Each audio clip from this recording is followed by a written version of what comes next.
Hello everyone, क्या हाल चाल पाल्टी। उम्मीद करता हूँ सब एकदम मजे में होंगे। तो यार हमने क्लास 10th का साइंस स्टार्ट कर दिया। ठीक है, बहुत ही जल्द अपना सिलेबस अपन कंप्लीट कर लेंगे। उसके बाद परीक्षा अध्ययन, परीक्षा बोर्ड, क्वेश्चन बैंक, सारी चीजों की जम के प्रैक्टिस करेंगे। ओके। और ना सिर्फ साइंस की बल्कि mathematics, social science, Hindi, English, Sanskrit सभी की आपकी तैयारी कराने वाले हैं। ठीक है। और अपना जो टारगेट है वो एकदम फिक्स है कि यार हमें मेरिट लिस्ट में आना है। ठीक है। अगर हम स्टेट की मेरिट लिस्ट में ना आ सके तो एटलीस्ट जिले की मेरिट लिस्ट में तो आना ही है, लेकिन कोशिश पूरी स्टेट की मेरिट लिस्ट में आने गए। ठीक है। सो करते हैं हम इसको start. Chemical reactions and equations अपना फर्स्ट चैप्टर है। इसको हमने स्टार्ट कर दिया था, कुछ टॉपिक्स हम ऑलरेडी पढ़ चुके हैं। अगले वाले टॉपिक्स हमें पढ़ने होंगे। ठीक है। तो हमने पढ़ चुके थे ये कुछ चीजें। केमिकल रिएक्शन हम ऑलरेडी पढ़ चुके हैं। केमिकल इक्वेशन हम ऑलरेडी पढ़ चुके हैं। और इसके बाद थी चीज बैलेंस केमिकल इक्वेशन, ये भी हम पढ़ चुके थे, लेकिन इसको अपन एक और बार थोड़ा सा रिपीट कर लेते हैं। ठीक है। सो देखो, क्या है बैलेंस्ड केमिकल इक्वेशन। तो ये balanced chemical reaction is an equation, भाई साहब एक ऐसी इक्वेशन है that is equal number of each type of atom. मतलब एक प्रकार का एटम दोनों साइड बराबर रूप में होगा। ठीक है। जैसे यहाँ पर देखो, जैसे हाइड्रोजन है, अगर हाइड्रोजन यहाँ पर दो है तो यहाँ पर भी हाइड्रोजन दो होना चाहिए। ऑक्सीजन दो है तो यहाँ पर भी ऑक्सीजन दो होना चाहिए। कुछ इस प्रकार से। ठीक है। ये चीज रहती है बैलेंस करने वाली। बात समझ में आ रही है? देखो अब, the reactant chemicals are given on the left hand side and the product chemical are given on the right hand side. मतलब राइट हैंड साइड पर जो चीजें हैं उसको हम प्रोडक्ट कहते हैं, लेफ्ट हैंड साइड पर जो चीजें हैं उसे हम रिएक्टेंट कहते हैं। अब बैलेंस का मतलब क्या होता है समझो। जैसे मान लो यार मैं यहाँ पे रिएक्शन लिखता, अब मैंने इसके आगे टू क्यों लगाया बताओ। ये देखो, हाइड्रोजन के आगे टू क्यों लगाया, यहाँ पर पानी के आगे, वाटर के आगे मैंने टू क्यों लगाया। इसके पीछे यही तो है, बैलेंस किया है हमने। कैसे करते हैं समझो। बेसिकली होता क्या है कि जो हाइड्रोजन है, कहाँ है अपना हाइड्रोजन, आप देख पा रहे होंगे यहाँ पर है ना। जो हमारा हाइड्रोजन है, हाइड्रोजन, ओके, और ऑक्सीजन, इन दोनों को हम मिक्स करते हैं तो वाटर बन जाता है। लेकिन ये जो टू टू का रोल है ना, यही बताता है कि यहाँ पर अपना बैलेंस क्या है। कैसे क्या देखो, मैं चाहता तो यहाँ पे डायरेक्टली लिख देता H2O2, इधर लिख देता H2O, लेकिन गलत हो जाता। ओके। अब मान लो यार दो घड़ी के लिए आप मान लो कि यहाँ पर ये नहीं लिखा हुआ है, टू नहीं लिखा हुआ है। ठीक है। और यहाँ पर भी ये टू नहीं लिखा हुआ है। देन मैं क्या देखूंगा कि यार यहाँ पर हाइड्रोजन दो है, यहाँ पर ऑक्सीजन दो है। लेकिन यहाँ पर आके देखो, अभी ये टू को नजरअंदाज करो। ठीक है, ये जो टू है इसको नजरअंदाज करो। यहाँ पे देखो, यहाँ पे हाइड्रोजन तो दो है लेकिन सिर्फ ऑक्सीजन कितनी, सिर्फ एक ही है। ओके। सो इसके लिए हमने क्या किया, इसको बैलेंस किया।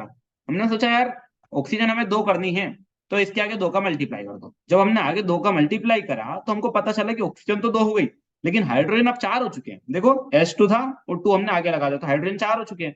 लेकिन इधर दो ही थे तो हमने इधर भी टू का मल्टीप्लाई कर दिया। ओके। सो इस तरीके से हम किसी भी इक्वेशन को बैलेंस कर सकते हैं। ओके। अब देखो यार, एनसीईआरटी में एक छोटा सा क्वेश्चन था कि कुछ केमिकल इक्वेशन उन्होंने अपने को दे रखी थी जिन्हें अपने को बैलेंस करना था। ठीक है। सो बस कर देंगे बैलेंस, क्या दिक्कत है, करें। पहला वाला देखो आप, ए पर, ए प्रधान, ये देखो HNO3 प्लस, इसको मैं थोड़ा सा नीचे कर देता हूँ, मेरे सामने कुछ है यहाँ पर। ठीक है, HNO3 प्लस CaOH2 क्या बना रहा है, दोनों मिलके CaNO3 whole twice plus water. ठीक है। इस तरीके की इक्वेशन लिखी हुई है, ये बैलेंस नहीं है। ठीक है, ऐसे ही लिखी हुई है। हमें इसको क्या करना है, बैलेंस करना है। कैसे करेंगे बैलेंस, बहुत ही ज्यादा आसान है, बहुत ज्यादा आसान है। यहाँ पर देखो, HNO3 था, यहाँ पर भी अपन ने वही लिख रखा है। यहाँ पर देखो कैल्शियम हाइड्रोक्साइड था, CaOH2। यहाँ पर देखो जो भी था मैंने इधर यहाँ पर नीचे उतार दिया। अभी एक चीज देखना आप, थोड़ा सा समझने लायक एक चीज ये है कि आपको पता कैसे चलेगा ये, इसको क्या बोलते हैं अपन, कैल्शियम हाइड्रोक्साइड बोलते हैं, किसको वाटर बोलते हैं अपन। ठीक है।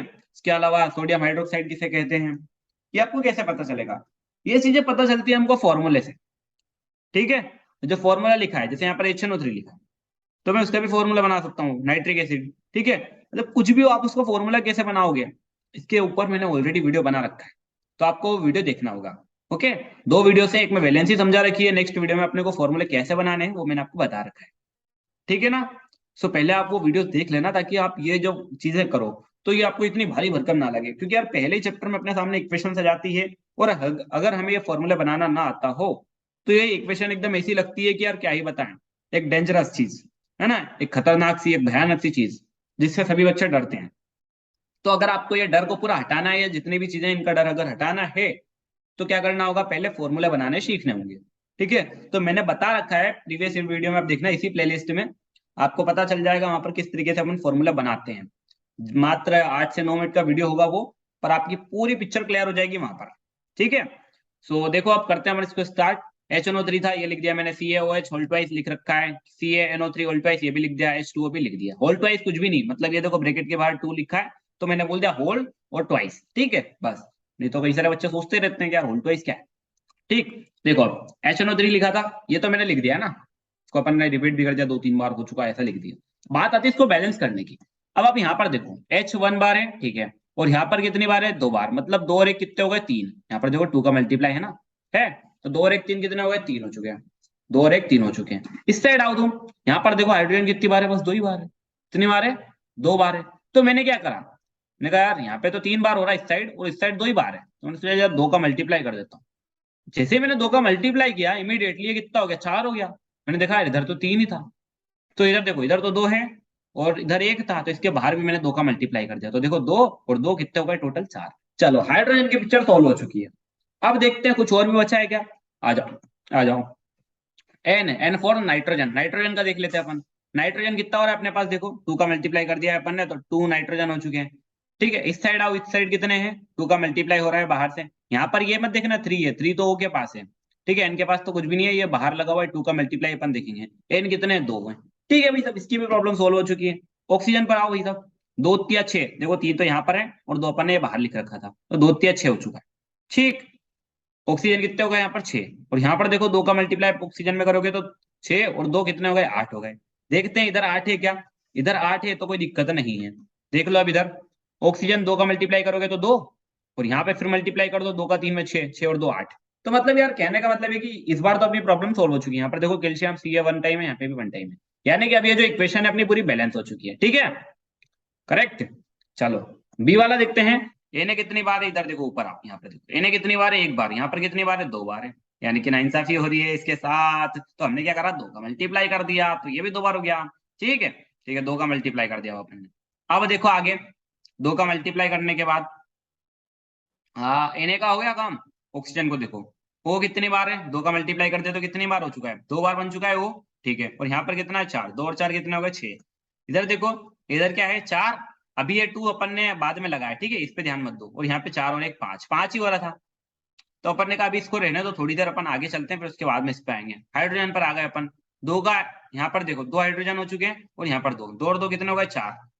इस साइड आए हम, यहाँ पर सिर्फ हमको 2 ही दिख रहा था। क्या दिख रहा था, सिर्फ 2 दिख रहा था। तो हमने क्या कर दिया, 2 से गुणा कर दिया।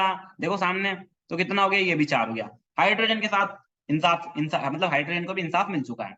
ठीक है, और साथ ही साथ ऑक्सीजन का भी काम हो गया। देखो 2 का मल्टीप्लाई आप यहाँ पे करो, 2 ऑक्सीजन हो चुके हैं, 2 और 4 6। इधर भी देखो ऑक्सीजन 4 और 2 6, 2 का मल्टीप्लाई में करो, ठीक, ये 6।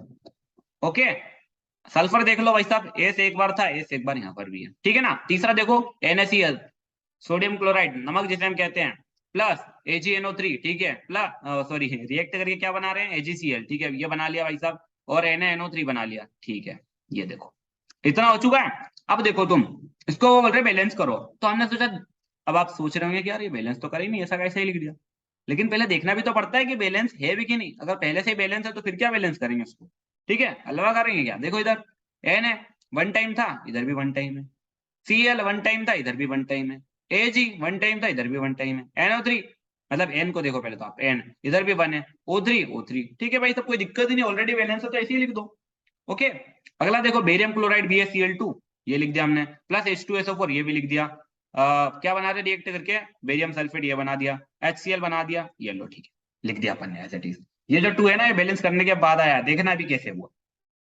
यहाँ पर देखो आप, यहाँ पर H2 हाइड्रोजन कितना है, 2 है, और यहाँ पर देखो हाइड्रोजन कितने हैं, 1 ही है। मतलब इसके साथ नाइंसाफी हो रही है, हमने इसमें 2 से मल्टीप्लाई कर दिया, दोनों साइड हाइड्रोजन बराबर हो गए, बहुत बढ़िया। अब देखो Ba 1 बार है, यहाँ पर भी 1 बार है। Cl क्लोरीन 2 बार है, इधर देखो अपन ने 2 से मल्टीप्लाई कर दिया, तो इधर भी क्लोरीन 2 बार हो गया। Okay, very good. हाइड्रोजन का तो अपन ने पहले ही पिक्चर क्लियर कर रखी है। सल्फर देख लो तुम, सल्फर 1 1 बार है, ठीक है। ऑक्सीजन 4 4 बार है, बहुत बढ़िया। तो इस तरीके से ये चीज भी अपन ने कंप्लीट कर ली। ओके, तो इस तरीके से अपन किसी भी इक्वेशन को बैलेंस कर सकते हैं। फिर आप देखो नेक्स्ट वाले पे चलेंगे ना अपन, तो अपने को और ज्यादा चीजें देखने को मिलेगी। नेक्स्ट वाली स्लाइड पे जब अपन जाएंगे ना, तो और ज्यादा चीजें अपने को देखने को मिलेगी।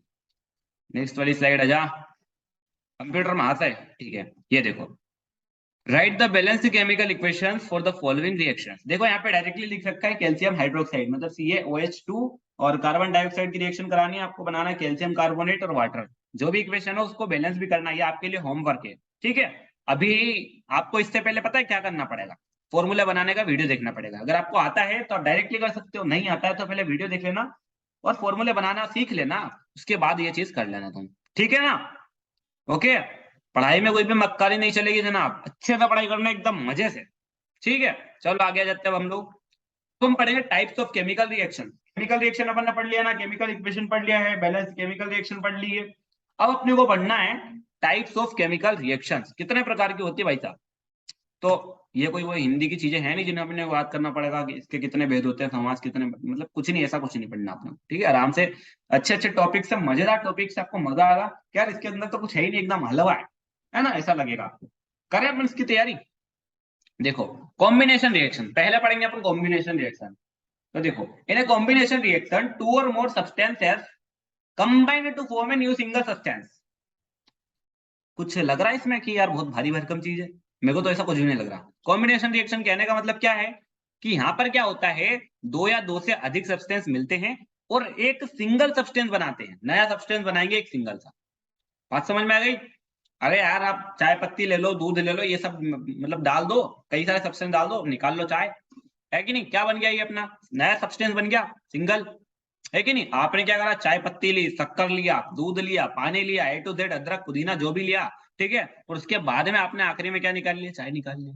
मतलब दो या दो से अधिक सब्सटेंस को आप मिला रहे हो और एक नया सब्सटेंस बना रहे हो, उसको क्या बोलेंगे अपन, कॉम्बिनेशन रिएक्शन बोलेंगे। एग्जाम्पल के तौर पर ये देख लो भाई साहब, हिंदी में लिख रखा है मैंने, एग्जाम्पल के तौर पर ये देख लो।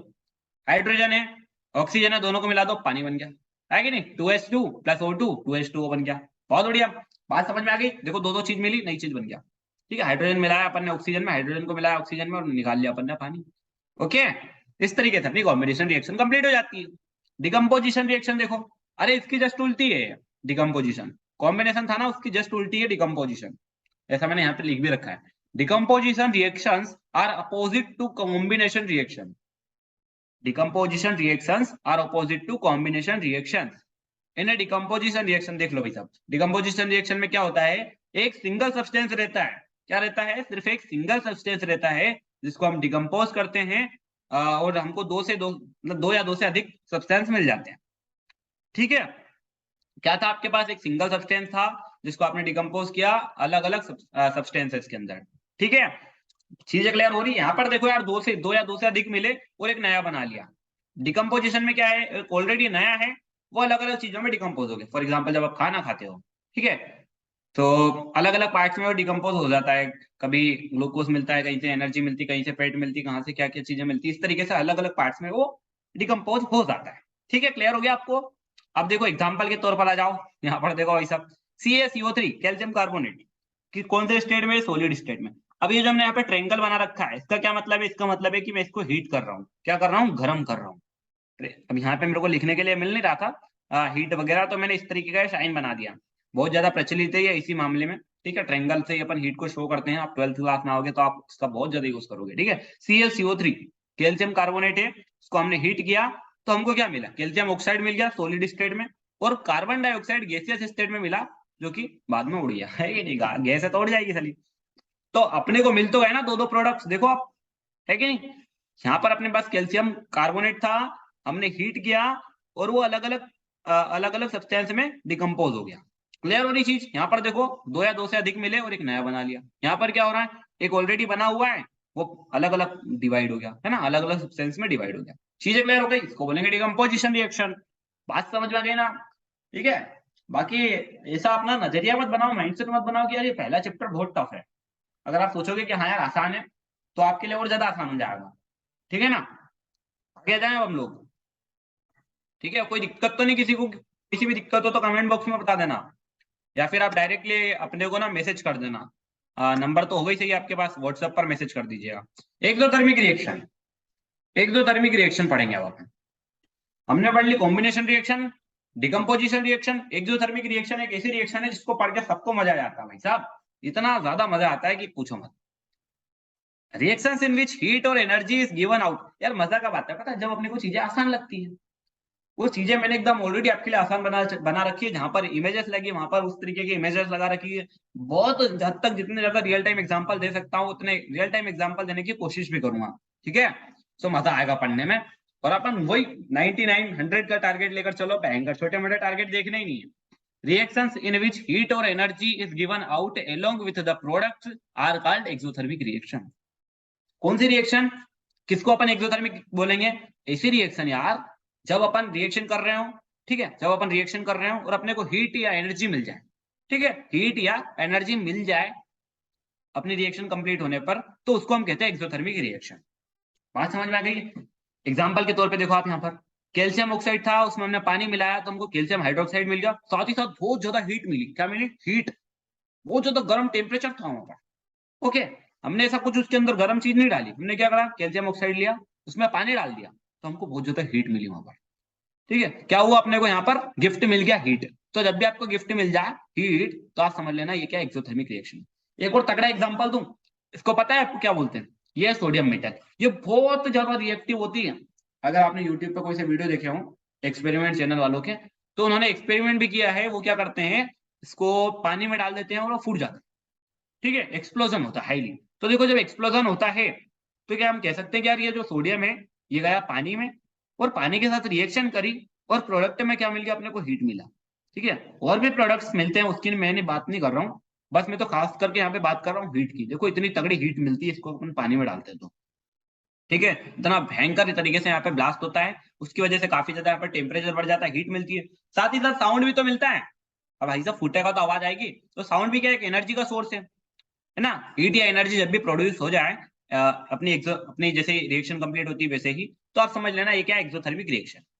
बात समझ में आ गई? तो इसकी एक डेफिनेशन भी है, आपको याद रखनी है। रिएक्शंस इन विच हीट और energy is given out along with the products are called exothermic reaction. Clear हो गई सभी को बात? बहुत बढ़िया।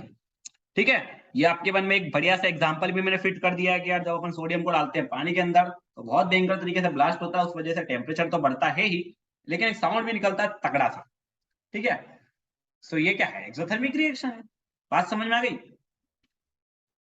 तो एक नई चीज मैं आपको बताने वाला हूँ इसे, रेस्पिरेशन। इसको देख के मत डरना है, नहीं तो भयंकर हो सोचेंगे कि यार इतना तगड़ा सा लिखा हुआ है, इसको कैसे याद करेंगे। समझो, याद ऑटोमेटिक हो जाएगा।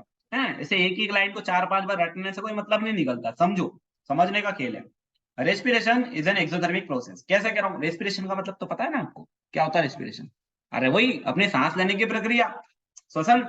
ठीक है, वो क्या है, वो भी एक एक्सोथर्मिक प्रोसेस। एक्सोथर्मिक मतलब जिसमें कि अपने को लास्ट में हीट या फिर एनर्जी मिलती, वो। हाँ जी वही, लास्ट में आपको हीट या एनर्जी मिलेगी।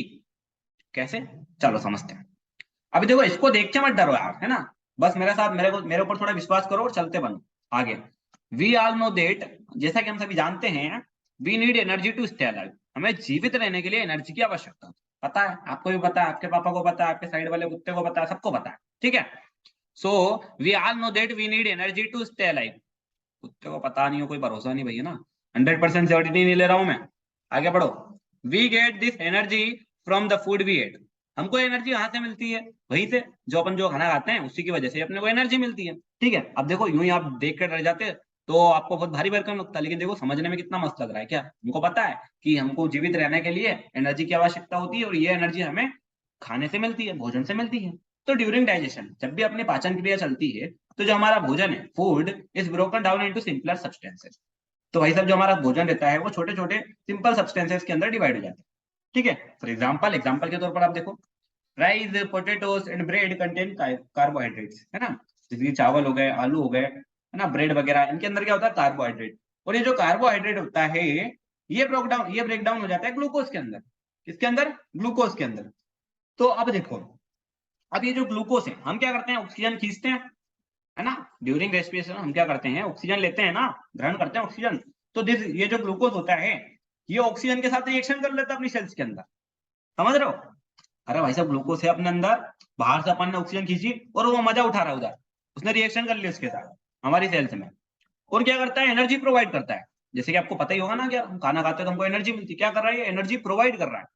मतलब ये क्या यार, ये भी एक तो एक्सोथर्मिक रिएक्शन हो गई, है ना। देखो मैंने वही लिख रखा है यहाँ पर, since energy is being release, energy क्या हो रही है, रिलीज हो रही है ना, एनर्जी फॉर्म हो रही है यहाँ पर।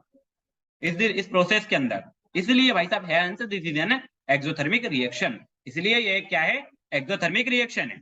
क्लियर हो गया, क्लियर हो गया आपको, बहुत बढ़िया। ये देखो, ये इसकी पूरी की पूरी इक्वेशन है, देखो बहुत बढ़िया तरीके से आपको समझ में आएगा। C6H12O6, ठीक है, यहाँ पर ये 6 साथ कुछ गया हुआ है कहीं पे, बुआ जी के यहाँ पे गया होगा साथ, ठीक है। तो अभी देखो ये ग्लूकोज, ग्लूकोज क्या कर रहा है, ऑक्सीजन के साथ रिएक्शन कर रहा है। जैसा कि मैंने आपको बताया, अपने अंदर क्या है, ग्लूकोज मिल जाता है अपने को, मिल जाता है खाने वाने से, कार्बोहाइड्रेट जो रहता है वो ब्रेक डाउन होता है ग्लूकोज के अंदर। फिर हमने क्या करी, सांस ली, मतलब ऑक्सीजन खींची, और वो दोनों क्या करते हैं, रिएक्शन करते हैं। और वो रिएक्शन करते हैं तो वो निकाल देते हैं कार्बन डाइऑक्साइड, ठीक है, साथ ही साथ पानी। अब कार्बन डाइऑक्साइड तो अपन निकाल देते हैं ना वापस, ऑक्सीजन खींचेंगे कार्बन डाइऑक्साइड वापस निकालेंगे, तो वो कैसे निकलती है भाई साहब, वो रिएक्शन करता है ना ग्लूकोज के साथ, कार्बन डाइऑक्साइड निकल जाता है, वाटर मिलता है, साथ ही साथ मिलती है अपने को एनर्जी।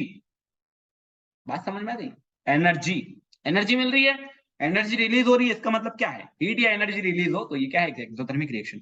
मैं बता देता हूँ, ये मोस्ट इंपोर्टेंट क्वेश्चन है भाई साहब, वेरी वेरी इंपॉर्टेंट क्वेश्चन है ये, तो इसको आप कर ही लेना, छोड़ना मत। ओके, बात समझ में आ गई। अब देखो टॉपिक तो अपना ऑलरेडी क्लियर हो चुका है, बस तो फिर किस बात में, किस बात की देरी अपने को, है ना। बात समझ में आ गई, इसको नोट डाउन भी कर लेना, आवश्यकता हो तो आपको, वरना अपने ऐप पर तो इसके नोट्स आपको मिल ही जाएंगे, ठीक है। बढ़े आगे, चलो। आसान है, देखो भाई साहब, इधर संदीप माहेश्वरी जी का अपन ने वो भी लगा रखा है स्लोगन, आसान है ना। सो करते हैं अपन, आगे बढ़ते हैं। एक्सोथर्मिक हो गई, एंडोथर्मिक पढ़ लेते हैं। एक्सोथर्मिक की जस्ट उल्टी है एंडोथर्मिक रिएक्शन, बहुत ज्यादा सिंपल बना के रखी, जितनी ज्यादा सिंपल हो सकती है उतनी ज्यादा सिंपल मैंने यहाँ पर बना के रखी, बस आप पढ़ते चलो मजे से। रिएक्शंस इन विच एनर्जी और heat is absorb are known as endothermic reactions. अभी देखो एक्सोथर्मिक में क्या पढ़ा था अपन ने, एनर्जी हमको मिलती थी, हीट या एनर्जी हमको मिल जाती थी, जिसे अपन रिएक्शन वगैरह करते थे तो अपने को लास्ट में हीट या एनर्जी मिलती थी, है ना, प्रोडक्ट के साथ में। लेकिन यहाँ पर क्या हो रहा है, एनर्जी अपने को देनी पड़ती है, हीट या एनर्जी अपने को देनी पड़ती है, वो एब्जॉर्ब कर लेता है साला। मतलब उस टाइम क्या हो रहा था, अपने को गिफ्ट में मिल रही थी, अपने को गिफ्ट मिल रहा था, अब अपने को गिफ्ट देना पड़ेगा। गिफ्ट क्या है, हीट या एनर्जी, ठीक है। तो देखो इसका एग्जांपल देखो, जैसे यहाँ पर AgCl है ना, AgCl सिल्वर क्लोराइड है। अब इसमें हमने दी सनलाइट, आई सनलाइट दे दी, है ना, मतलब हमने नहीं दी, वो सन की तरफ से आ रही, पर फिर भी जा तो रही, अपन ने रखा तो सही उसको धूप में, नहीं तो छाव में रख देते हैं, है ना। अपन ने क्या करा, सनलाइट में रख दिया उसको, तो क्या होता है पता है, ये जो सिल्वर ये अलग हो जाता है, ये देखो इस तरीके से, जो क्लोरीन है ये यहाँ पर इस तरीके से आ जाता है, ठीक है। बात समझ में आ गई, क्या हो रहा है, सनलाइट आई यहाँ पर उसने एब्जॉर्ब कर ली, मतलब अपने को इधर नहीं मिल रहा है, प्रोडक्ट के साइड नहीं मिल रही, ना हीट मिल रही ना एनर्जी मिल रही, बल्कि उसने हीट एब्जॉर्ब करी, उसके बाद में ये चीजें बनाई। इसके एग्जांपल चाहिए आपको, रियल टाइम एग्जांपल देखो, इवेपोरेशन ऑफ वाटर, है ना, पानी का वाष्पीकरण अपन करते हैं, भाप आप उसमें से बनती है, कब बनती है, जब अपन उसको गर्म करते हैं, उसके नीचे आग लगाते हैं, ठीक है, तब होता है ये बेकिंग ब्रेड, ठीक है, फ्राइंग एग्स, साथ ही साथ फोटोसिंथेसिस। फोटोसिंथेसिस में भी क्या होता है, जो पेड़ होते हैं अपनी सनलाइट से लाइट खींचते हैं, एब्जॉर्ब करते हैं, तब जाके वो अपने को ऑक्सीजन वगैरह जैसी चीजें देते हैं। बात समझ में आ गई, तो ये चीज है, जब हीट या एनर्जी रिलीज कर रहे हो, प्रोडक्ट में अपने को मिल रही हो, तब क्या होता है, तब तो वो एक्सोथर्मिक कहलाती है। लेकिन जब हमें खुद को देनी पड़ती है कोई सी भी हीट या एनर्जी, सनलाइट हो, कोई सा भी सोर्स हो, बस हीट या एनर्जी होनी चाहिए, तब क्या कहेंगे, उसको हम एंडोथर्मिक रिएक्शन कहेंगे। Okay everyone, so I hope आपके ये जो फंडे हैं क्लियर हो चुके होंगे। आप इसका अच्छे से रिवीजन कीजिएगा, साथ ही साथ नोट्स भी बनाते चलो बढ़िया कॉपी में, ठीक है। ये डिजिटल नोट्स हैं, आपको जब भी आवश्यकता हो आप इससे पढ़ सकते हो, लेकिन कॉपी में लिखने से पता है क्या होता है, अपने हाथों की प्रैक्टिस होती है ना। कई बार आपने देखा होगा कि आपको सब कुछ याद रहता है, लेकिन आप जैसे एग्जाम में जाते हो, फर्स्ट क्वेश्चन देखते हो, तो सोचने पड़ जाते हो यार, मतलब क्या है, कहाँ से लिखो इसको, कैसे इसको स्टार्ट करूँ। तो बेहतर होता है कि आप एक दो बार उसकी प्रैक्टिस कर लो लिख के, है ना, बाकी आपको मजा आ जाएगा। साथ ही साथ जो मैंने आपको वर्क दिया था, एक वर्क भी बताया था मैंने अभी आपको, बताया था ना, क्या वर्क था वो, कि वो कुछ रिएक्शंस थी, उनको आपको बनाना है, इक्वेशन के फॉर्म में बनाना है, और उनको बैलेंस भी करना है। तो पहले तो आपको इसके लिए केमिकल फॉर्मूला बनाना आना चाहिए, उसका वीडियो देख लेना, और वो वाला होमवर्क भी कंप्लीट कर लेना, ठीक है एवरीवन। तो मिलेंगे अब अपन नेक्स्ट क्लास में, तब तक के लिए मुझे दीजिए इजाजत, जय हिंद।